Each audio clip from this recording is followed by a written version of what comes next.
I want to talk a little about that dynamic that was between them.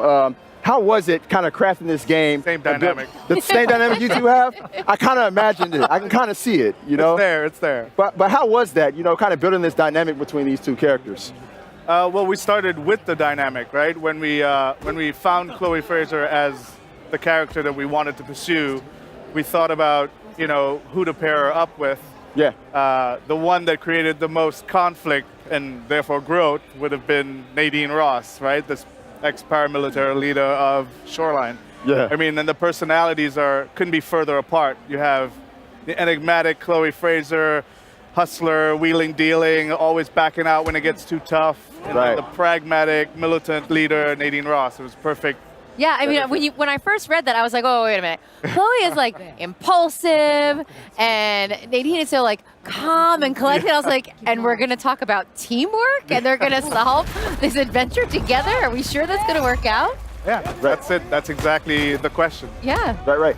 So another thing we saw in that trailer is you guys revealed who the villain is in the game. And it's somebody that a lot of people might not have known about. I think diehard Uncharted fans might know who this is. Could you explain who that is, though? The villain? The villain. Well, the villain's Assav. Assav is this insurgent leader who's basically, you know, creating turmoil in India right now. And he also has entitlement to these lands, at least he thinks he does. There's two factions of the old empire, the old kings and the new king, which was a more progressive king. And Usman, who plays the character Assav, he's an amazing actor, did a really good job of bringing Assav to life, which is he believes in the old king. He believes in the purification of this establishment and wanting to gain back these lands for himself. Right. These zealots, man, I swear, they just want everything to be their way. Right. All right, so, and that eventually forces Chloe and Nadine to join forces, if I'm not mistaken, right?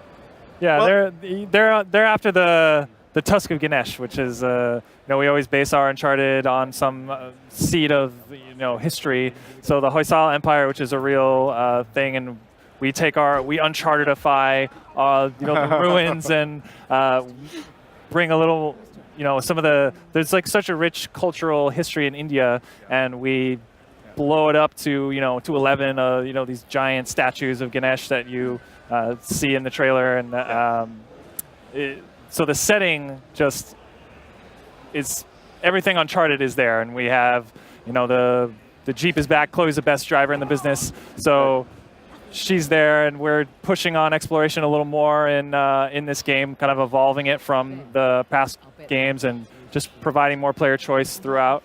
And nice. Yeah. Other than the statues of Ganesh, are you guys going to get into any Hindu mythology, given like the vastness of that situation? Well, these are archaeological sites. I have to say this, right? Because that's true. These are ruins of the great Hoysala Empire, right? And we did a lot of research to ensure that we, you know, respect the religion. There are thousands of people, hundreds of thousands of people, if not millions, that still practice Hinduism avidly daily. So we wanted to approach this thing with respect, reverence, but at the same time in context of a game. So a lot of these archaeological sites are based on the Hoysala people and their empire. And the story of the Tusk of the Ganesh and how he lost his tusk, which they talk about in the trailer, that kind of thread, that is like from a real text in Hinduism. So there's like, we've taken it and made it as the base of our story. Yeah. Right. I really like how you guys always dig into the intricate history of these settings and of these cultures before you implement them into the games. It's always astounding to me. So I want to talk a little bit about the fact that this is the first Uncharted expansion, standalone expansion in history. You guys have never really done anything like this. What led you to this point right here? Well, we explored many storylines. After we finished the Nathan Drake story, right, we were done with Nathan Drake. We were done. Oh. We wrapped it up. Broke her heart. Right. Broke her heart, Right. man. My boyfriend's gone. It's fine. No, I'm very excited for this one. Yeah, well, we explored many different, because we have such a vast cast to pull from. We went down a few different storylines. We went through the Sullivan storyline. Even Cutter came back up. Yeah. And we were messing We were around. talking about that. We want to talk more about Cutter before this show. We're going to.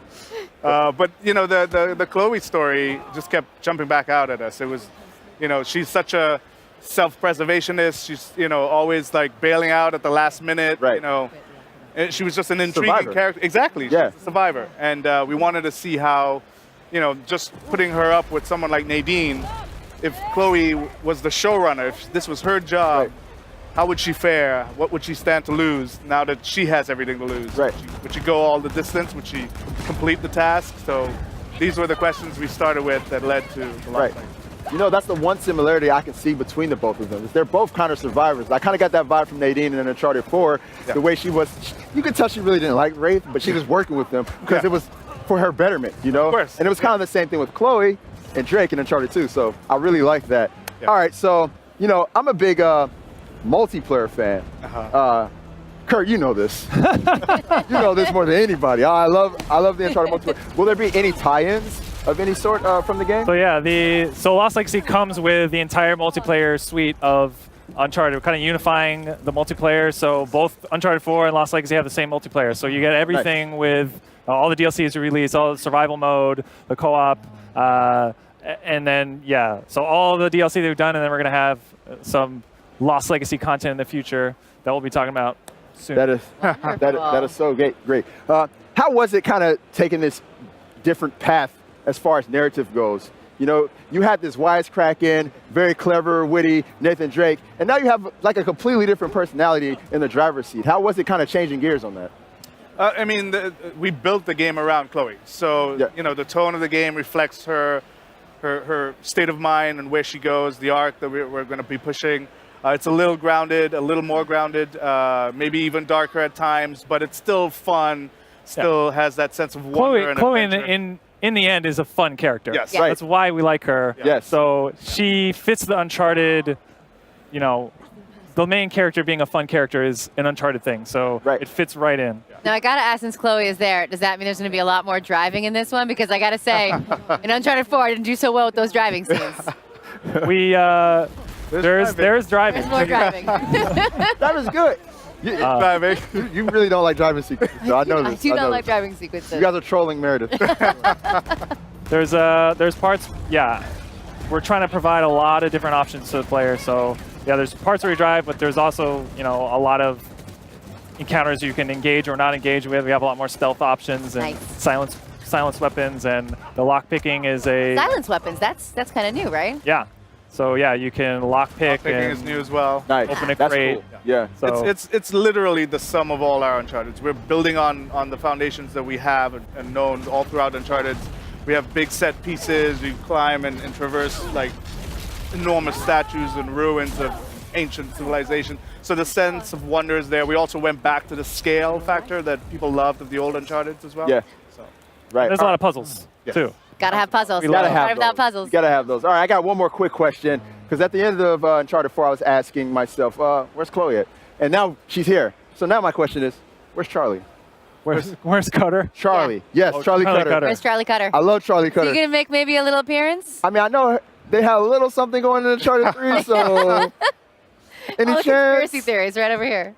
I would say that this story is about Nadine and Chloe, Okay, all right. but you never know, right? In another life. Maybe, yes. Well, I'm glad you guys at least mentioned him in Uncharted 4. That felt good. Well, anyways, thank you very much, Sean and Kurt, for your time, and Meredith for joining us. Absolutely. And Thank on you. that note, we're going to go